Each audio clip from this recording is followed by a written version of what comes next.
അരിവാൾ ചുറ്റിക നക്ഷത്രം ഇനിയില്ല. മമ്മൂട്ടിക്കൊപ്പം പ്ലാൻ ചെയ്ത ആ ചിത്രം ഉപേക്ഷിച്ചതായി പൃഥ്വിരാജ് തന്നെയാണ് എമ്പുരാൻ പ്രമോഷൻ പരിപാടിക്കിടെ പറഞ്ഞത്.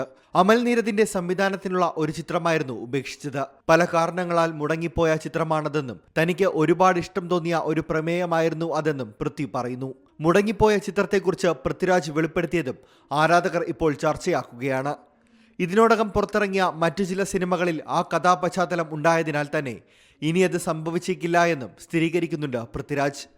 എമ്പുരാൻ പ്രമോഷൻ പോസ്റ്റ് പ്രൊഡക്ഷൻ വർക്കുകൾ പുരോഗമിക്കുകയാണ്. ഇബ്രാഹിം ഖുറേഷിയെ വരവേൽക്കാൻ ഒരുങ്ങി ആരാധകർ കാത്തിരിക്കുകയാണ്. മോഹൻലാലിന്റെ എമ്പുരാനെ കുറിച്ച് ടൊവിനോ പറഞ്ഞ വാക്കുകളും ഇപ്പോൾ ചർച്ചയാണ്. എമ്പുരാനിൽ ഞാൻ മുഖ്യമന്ത്രിയാണല്ലോ, റഷ്യയിലാണല്ലോ ലൂസിഫർ കൊണ്ട് അവസാനിപ്പിച്ചിരിക്കുന്നത്. എത്ര രാജ്യങ്ങളിലാണ് പിന്നെ ചിത്രീകരിച്ചതെന്ന് തനിക്കറിയാം. താൻ കുറെ സ്വീക്വൻസുകൾ കണ്ടു. ഭയങ്കര അടിപൊളിയാണ്. താൻ എക്സൈറ്റഡ് ആണ്. അത് മൊത്തം സിനിമയായി കാണണം. പറ്റിയാൽ അന്നത്തെ പോലെ തന്നെ രാജുവേട്ടനും ലാലേട്ടനും ഒക്കെയുള്ള ഒരു തിയേറ്ററിൽ കാണാനായാൽ ഗംഭീരമാകുമെന്നും നടൻ ടൊവിനോ അഭിപ്രായപ്പെട്ടു. സ്റ്റീഫൻ നെടുമ്പള്ളി എന്ന ഖുറേഷി എബ്രഹാമായി ചിത്രത്തിൽ മോഹൻലാൽ എത്തിയപ്പോൾ ആഗോള ബോക്സ് ഓഫീസിൽ 150 കോടി രൂപയിൽ അധികം ബിസിനസ് നേടി ലൂസിഫർ തിളങ്ങിയിരുന്നു. ലൂസിഫറിലെ സ്റ്റീഫൻ നെടുമ്പള്ളിക്കായിരിക്കില്ല രണ്ടാം ഭാഗമായ എമ്പുരാനിൽ പ്രാധാന്യം എന്നൊക്കെ സോഷ്യൽ മീഡിയയിൽ സജീവ ചർച്ചകളും നടക്കുന്നുണ്ട്.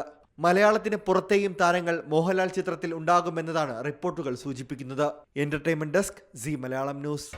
പുതിയ വാർത്തകളും വിശേഷങ്ങളും ഇനി വിരൽ തുമ്പിൽ. എല്ലാ ഡിജിറ്റൽ പ്ലാറ്റ്ഫോമുകളിലും ഇപ്പോൾ സി മലയാളം ന്യൂസ് ലഭ്യം.